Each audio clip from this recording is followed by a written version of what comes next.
Thank you. I think that the background of that question is the fact that there has been investment in high-speed internet and the fact that that investment was for naught. And I suppose the reason for that is that there weren't enough strings attached to that money to really have that money do what it was intended to do. And so I know that the government can't assume the responsibility for providing telecommunications service. But what the government can do is be intelligent in the way that it invests in industry, all types of industry. So if we, for example, are offering tax incentives to employers to bring jobs to the state, we want to be sure that those tax incentives aren't such that they would expire and lead these folks to leave.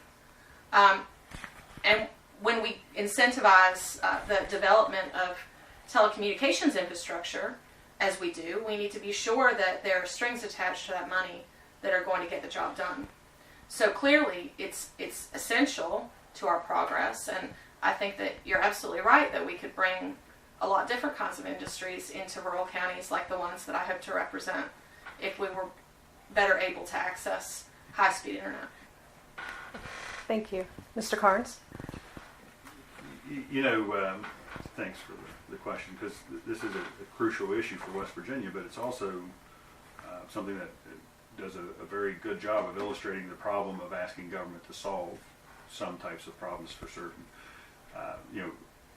What we invested at one time was called BTOP money, and it was an enormous amount of money, and it did very little. Part of the reason why that occurred was folks in state government went out and bought a bunch of equipment that was far more than what they need. And this is my industry, so I know a little bit about it, but in terms of the routing and the switching gear, they bought equipment that was literally 10 times the horsepower as what was needed. But one of the problems with buying that kind of equipment is it's a lot more complex to configure that equipment. It's a lot more labor intensive to install that equipment. And as a result, that equipment was not installed in most cases before it reached what's called end of life in the electronics and the communications world. So essentially what that means is you can no longer get regular updates, signatures and things like that associated with it. That's the way it works when government does the job.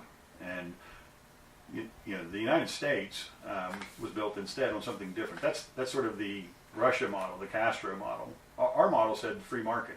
Now, that doesn't mean that the government can't have anything to do with it, but we have to look at ways we can incentivize as opposed to trying to build. So I've opposed almost every effort for the state to actually build a network that it would own. On the other hand, we passed a broadband bill last year that instead offers low-interest loans to small outfits that want to try to build internet in West Virginia. In other words, a competitive environment. More than one could do it, and that's what we wanted to do is get free market players involved in expanding broadband access in West Virginia. And so we're seeing some of that. As you guys may well be aware, the internet access up in Snowshoe is much greater than what it was when I was elected.